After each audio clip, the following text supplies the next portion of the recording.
A mediados del siglo XVIII, los británicos se ganaban la vida ante todo de un modo. Eran granjeros. La mayoría de la gente pasaba sus días trabajando la tierra como siempre habían hecho. Sin embargo, Inglaterra estaba a punto de sufrir el cambio más profundo de su historia. Un cambio que nos afectaría y supondría un reto para todos. En un espacio de solo 60 años, Inglaterra experimentaría una revolución.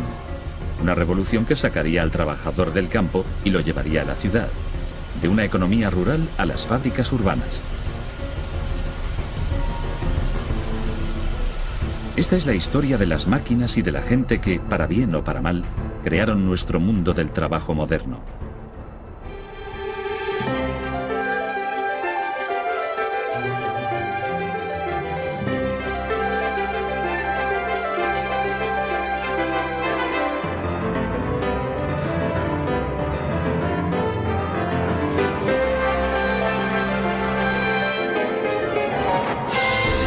¿Qué hizo la revolución industrial por nosotros?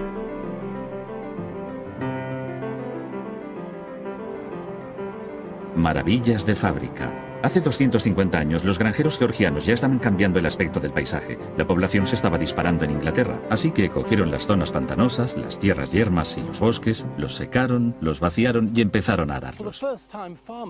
Por primera vez, los granjeros que utilizaban innovaciones en la agricultura eran capaces de producir comida suficiente para que esta creciente población floreciera.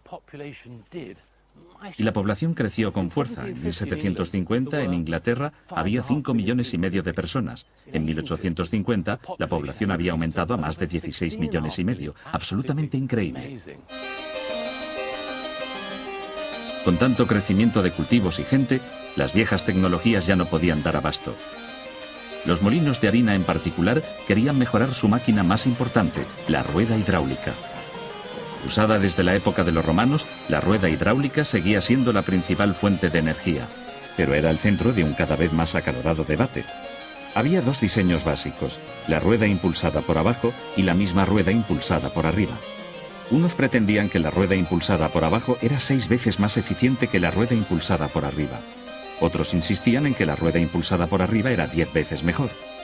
En 1752, un constructor de instrumentos científicos, John Smeaton, se atrevió a intentar resolver el asunto con la ciencia. A los 27 años, Smeaton recibió el encargo de construir un molino de agua. Era todo un acontecimiento porque él nunca había construido uno antes.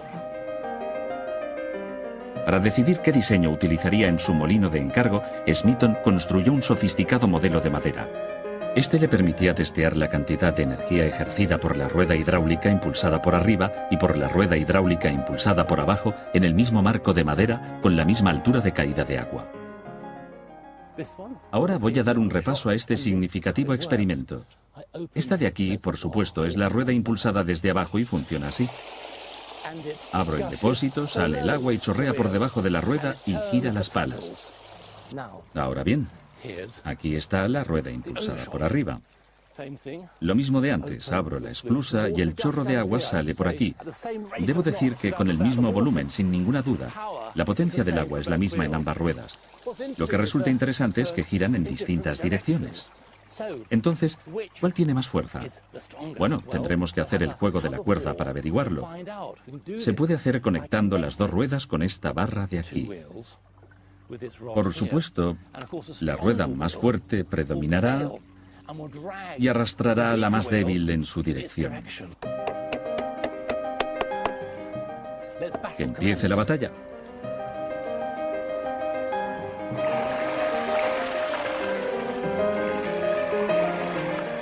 La rueda hidráulica impulsada por arriba va en la dirección que debería ir y arrastra a la rueda impulsada por abajo con ella. Está claro, la rueda impulsada por arriba es más potente. Aquí está la ganadora.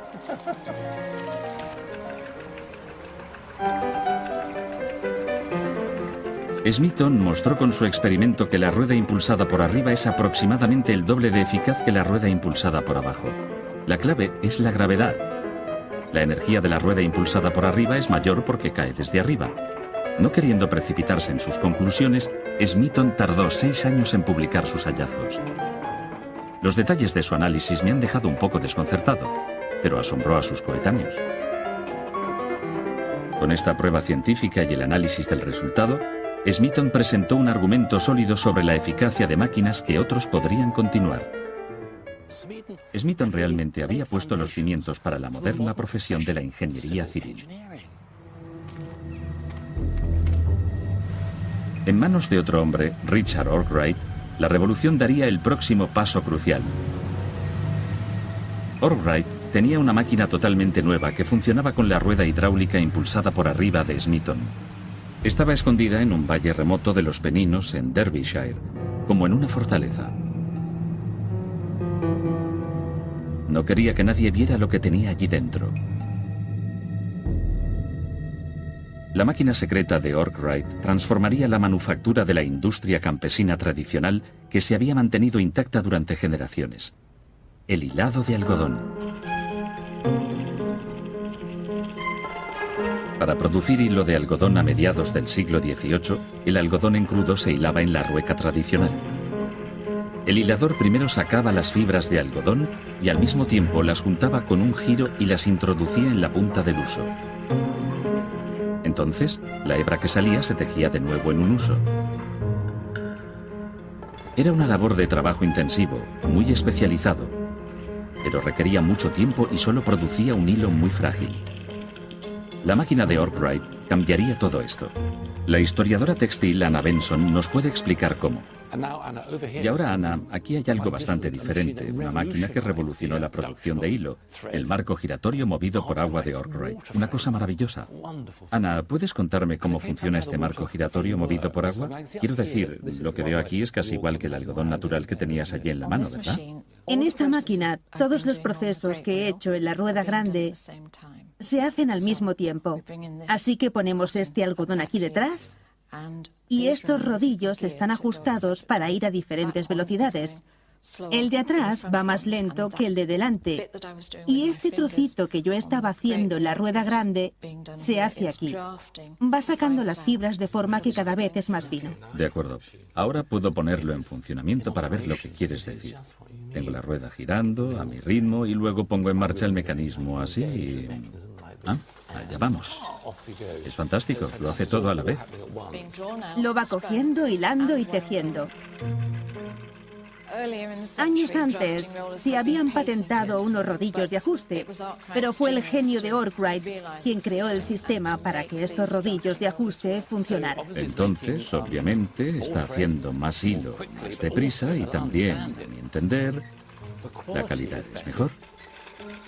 De hecho, era tan bueno y tan fácil de producir que Arkwright podía pensar en grande. Pero imaginad no solo 4 bobinas cargadas con hebra, sino 96 y no movidas a mano, sino con una rueda hidráulica. Y efectivamente, no solamente 96, una fila tras otra de máquinas como estas, un piso encima de otro.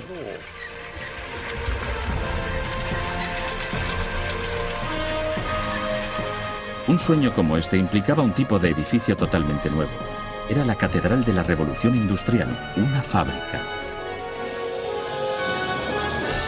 El prototipo de molino de hilado de algodón de Arkwright fue el primero de su clase en el mundo y el iniciador del sistema de trabajo en fábrica. Un sistema en busca de mano de obra. Cromford Mill necesitaba más mano de obra de la que podía encontrar en el pueblo, así que Arkwright puso anuncios para que los trabajadores vinieran de muy lejos. Pero él buscaba un tipo de trabajador en particular. Dado que el marco giratorio movido por agua había convertido ese trabajo de habilidad en un sencillo juego de niños, Arkwright necesitaba principalmente mano de obra no cualificada. Puso anuncios para familias, de forma que tendría como empleados en su molino, por muy poco, a mujeres y niños. Para darles alojamiento, la primera ciudad molino crecería junto al molino. Arkwright hizo una iglesia, un bar, un mercado e incluso una escuela. Pero quizás el mayor incentivo para atraer a que vinieran familias de otras zonas era el buen estado de las viviendas.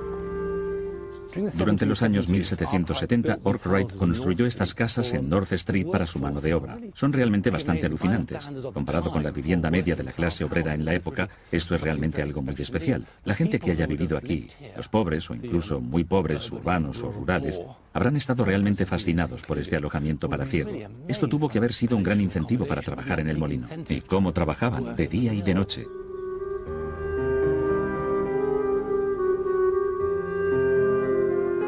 Desde luego, los empleados de Arkwright veían cómo todo su estilo de vida había cambiado por la forma en que tenían que trabajar en el molino. Para sacar provecho de su inversión, Arkwright dirigió esta fábrica de Cromford para que funcionara las 24 horas. Y así empezó el trabajo por turnos. El tiempo era dinero. Esto era altamente productivo, pero un lugar un poco preocupante. La mano de obra trabajaba duro durante muchas horas fijas, que se hacían cumplir con amenazas de castigos y multas. Niños exhaustos trabajaban duro en turnos de 13 horas, día y noche, 6 días a la semana. La máquina dictaba el ritmo de vida. Y este era el precio que los empleados pagaban por un pequeño, aunque seguro salario. Su patrón, Arkwright, por otra parte, estaba ganando una fortuna. Concedió licencias de su patente tecnológica del marco giratorio movido por agua, pero solo en cantidades de 1000 usos, así que cualquiera que quisiera utilizar la máquina también tenía que montar una fábrica. 18 años después de haber creado Cromford, había más de 140 molinos funcionando con marco giratorio movido por agua repartidos por todo el país. Pero la fábrica todavía estaba lejos de alcanzar su pleno potencial. Solo una cosa podría cambiar eso: el vapor. Todo empezó con un hervidor de agua. La tía de James Watt estaba enfadada. Antes que leer un buen libro, el chaval de 15 años se sentaba en casa todo el día observando cómo hervía el hervidor. Levanta la tapa, mira dentro, ve el vapor que sale, ve el vapor condensado en el interior de la tapa. Ahora, lo que la tía tomó por holgazanería era en realidad el gran interés de un joven científico, un hombre que, en su día, inventaría el primer motor de vapor realmente eficiente. James Watt se hizo mayor y llegó a ser un constructor de instrumentos científicos en la Universidad de Glasgow. Un día le pidieron que reparara un modelo de uno de los primeros motores de vapor, el motor Newcomen. El modelo se había quedado literalmente sin vapor. El motor Newcomen se había estado usando desde principios del siglo XVIII. Era usado principalmente para bombear agua de las minas, pero no funcionaba muy bien. El motor funcionaba por el principio del vacío, creado por la condensación de vapor en un solo cilindro. Sin embargo, consumía una enorme cantidad de carbón para producir bastante poca energía. Ahora, el problema con este motor es que ese vapor tenía que ser inyectado y condensado en el mismo cilindro. Esto significa que por cada golpe del pistón el cilindro tenía que ser calentado y enfriado, calentado y enfriado, calentado y enfriado. Esto hacía que la máquina fuera realmente muy ineficiente. Watt arregló el modelo, pero batalló con el problema de su ineficiencia durante más de un año. Entonces fue a dar un paseo por un campo de golf de Glasgow. En 1765, mientras caminaba por Glasgow Green, le llegó la inspiración. Tal como iba a escribir, no había caminado más que hasta el centro de golf y ya lo tenía todo solucionado en mi mente. Buen tiro, señor. Esto es Crofton Pumping Station. Proporciona agua al canal de Kennet y Avon. Dentro está el motor más antiguo del mundo que todavía sigue haciendo su trabajo original. Y fue construido por Watt.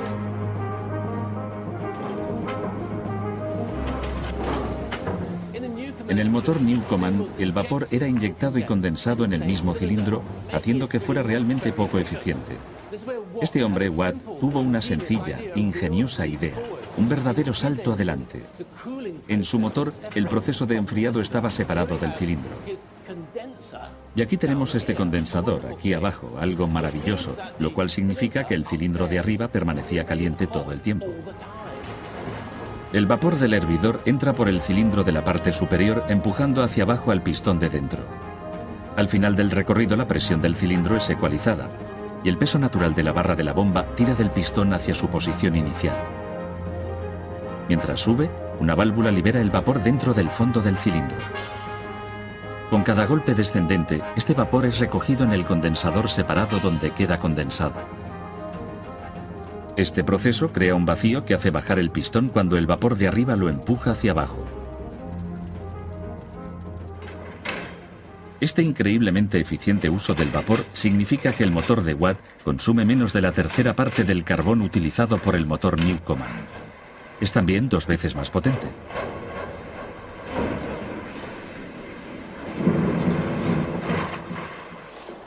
La impresionante fuerza de este motor levantaba 1 tonelada de agua con cada golpe. Eso significa casi 18 millones de litros al día. Pero el motor de Watt llegaría a ser mucho más que una eficiente y estupenda bomba. Iba a impulsar la transformación de cualquier lugar de trabajo en el país. Pero había un problema. Watt era un pesimista, un hipocondríaco, propenso a rachas de desesperación, inactividad y depresión. Tuvo su punto bajo en 1773, cuando llegó a la conclusión de que no había nada más insensato que inventar. Y por una vez, su depresión era justificada, porque al cabo de 8 años de trabajo duro con su motor de vapor, su socio quebró. Lo que necesitaba, claro, era un nuevo socio, uno con impulso, con recursos y con cabeza para los negocios. Aparece Matthew Boulton. Boulton era un dinámico fabricante de Birmingham que cuando conoció a Watt vio los diseños para el motor de vapor e inmediatamente se dio cuenta de su potencial como negocio. Boulton, con su dinero en efectivo, sus artesanos y su confianza, emprendió esta nueva y gran idea y la organizó. Watt dejó Escocia y se unió a Boulton en Birmingham en 1774. Asociados, estos 2 hombres iban a ser, como veréis, gigantes de la revolución industrial. En 5 años, después de mejorar sus prototipos, captaron el mercado de motores de vapor para bombear agua de las minas de estaño, cobre y plomo. Pero Boulton tenía mayores ambiciones. Boulton advirtió que una pequeña pero significativa alteración en su motor de vapor lo haría mucho, mucho más útil. Instó a Watt a idear una forma de convertir la acción arriba y abajo del motor en un movimiento rotativo para que funcionara como una supereficiente, potente y muy segura rueda hidráulica.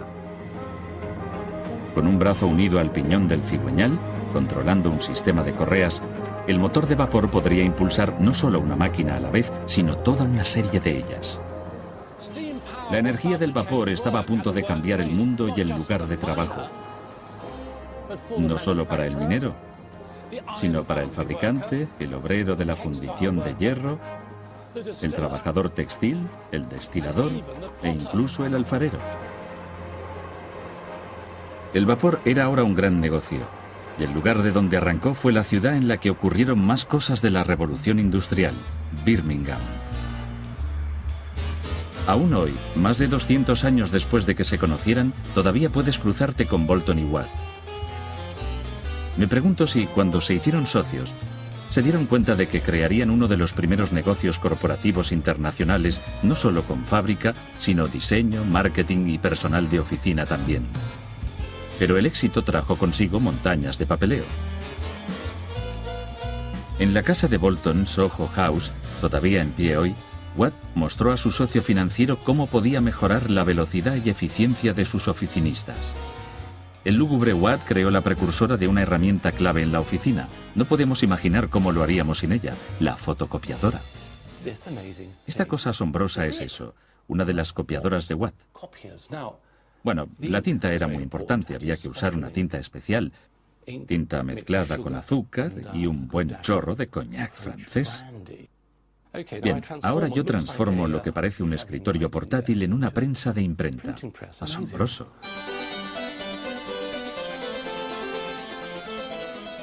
Bueno, ahora voy a hacer una copia de mi carta. Watt me da estas instrucciones.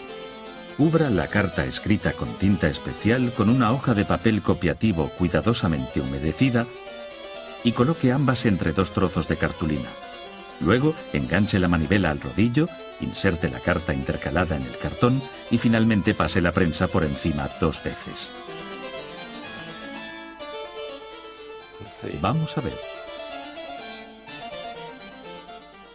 Cielos, asombroso. Una copia, no muy limpia quizás, pero puede ser que yo no haya puesto muy bien la tinta o el tipo de humedad adecuada en el papel. Pero de todas formas, una muy buena copia. Y bueno, aquí está. Mr. Watt lo hizo, inventó la primera máquina copiadora.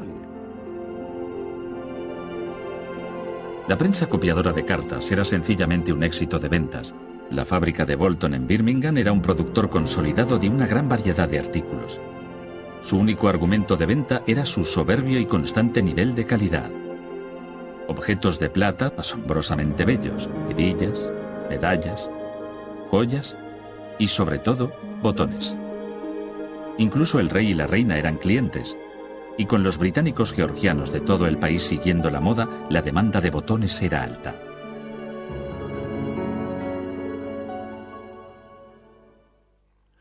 Para hacer frente a esa demanda, Bolton tuvo que desarrollar todo el potencial de una nueva técnica de gestión, la división del trabajo. La mano de obra estaba a punto de conocer la producción en cadena.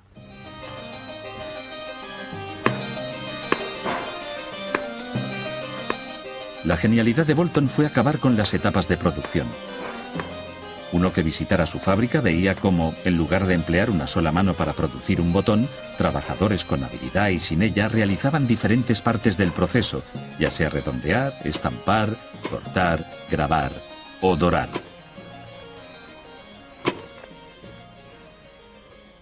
Hoy esto parece obvio, pero era una idea revolucionaria a mediados del siglo XVIII.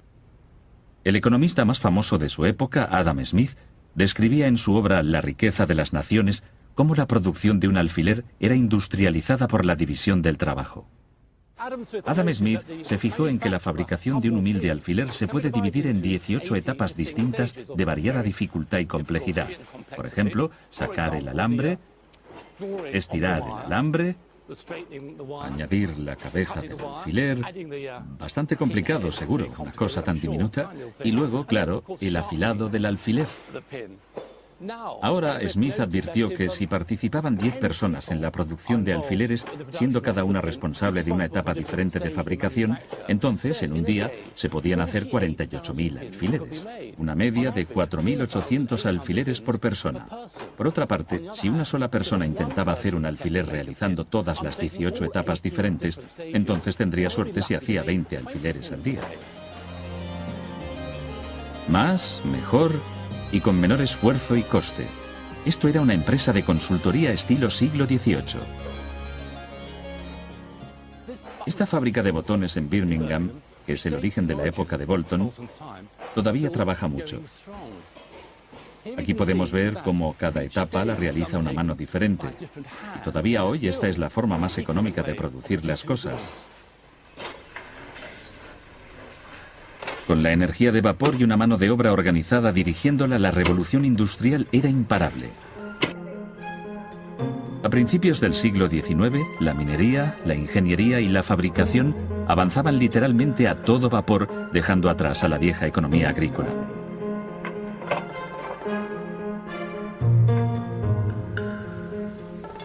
Con la energía del vapor a su disposición, los patronos ya no estaban limitados a la energía del agua que proporcionaban los remotos ríos rurales. Podían estar en cualquier parte. Y con una fábrica tras otra, se fueron extendiendo en las nuevas ciudades industriales. Esto era el progreso, pero para muchos tenía una cara oscura y satánica.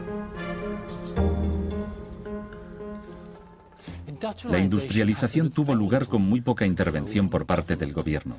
Los industrialistas, los patronos, podían, en su búsqueda de amplios beneficios, hacer realmente lo que quisieran. No hubo leyes efectivas para proteger los derechos de los trabajadores hasta los años 1840, y los sindicatos, bueno, eran prácticamente inexistentes.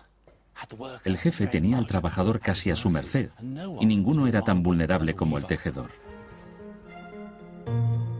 Más que ningún otro trabajador, el tejedor experimentaba la gloria y la miseria del progreso industrial. Al empezar la revolución industrial, la mecanización le había hecho rico. Las máquinas de hilar habían hecho bajar el precio del algodón y mantenían al tejedor trabajando constantemente mientras intentaba satisfacer sin parar la demanda de tejidos nuevos y baratos. Ahora la mecanización le había alcanzado en habilidad. Los nuevos telares mecanizados, impulsados con vapor, harían que el tejedor perdiera su empleo. Manejados por gente sin preparación, los telares mecanizados podían hacer el intrincado trabajo del tejedor mucho más rápidamente y más barato. Sencillamente, él no podía competir. Los patronos usaban la competición con los telares mecanizados para bajar los salarios de los tejedores. Y los tejedores, enfrentados a decrecientes perspectivas de empleo, tenían que coger cualquier empleo que encontraran sin importar la cantidad de horas de trabajo, cualquier cosa para mantener cuerpo y alma juntos. Ahora, enfrentados a la falta de apoyo por parte del gobierno, los tejedores tuvieron que actuar directamente. En los años 1820 el proceso industrial estalló en todos los nuevos distritos textiles de Inglaterra. Pero la protesta fue en vano. Los tejedores de Inglaterra, enfrentados al hambre, llegarían literalmente a desaparecer. Fueron 250.000.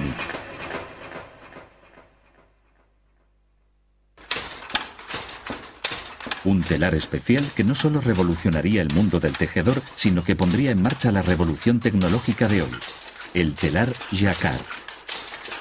Un francés, Joseph-Marie Jacquard, inventó su telar en 1801 para tejer telas con estampados de moda. Lo ingenioso era que los estampados se podían tejer automáticamente. Un estampado se hace al pasar la trama. Un hilo de color que corre a través del telar por el espacio entre los hilos tensos de la urdimbre que van de la parte de delante del telar a la de atrás. El estampado que sale depende de si la trama pasa por encima de los hilos de la urdimbre o por debajo.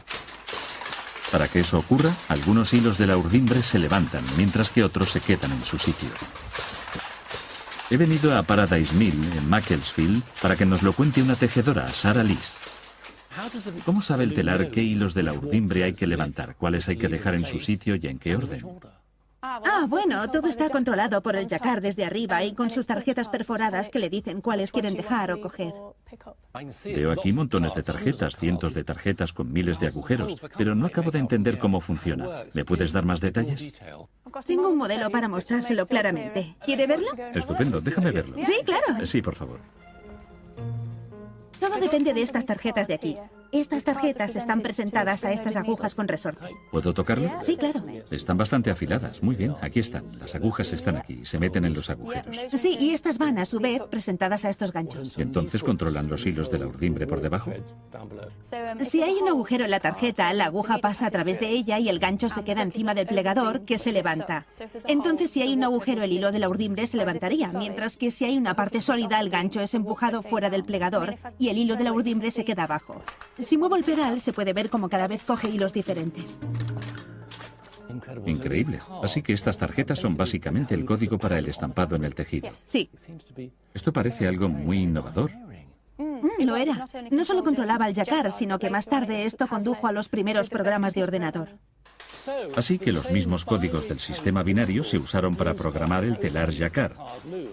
Los agujeros y espacios y un trozo de tarjeta se aplicaron más tarde para programar los primeros ordenadores. Así, en este sentido, se puede decir que la tecnología del mundo moderno de la información empezó aquí, con el telar Jacquard.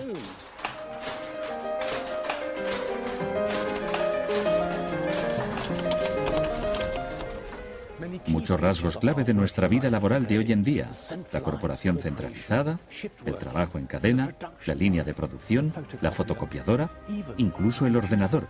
Todos ellos empezaron durante la Revolución Industrial.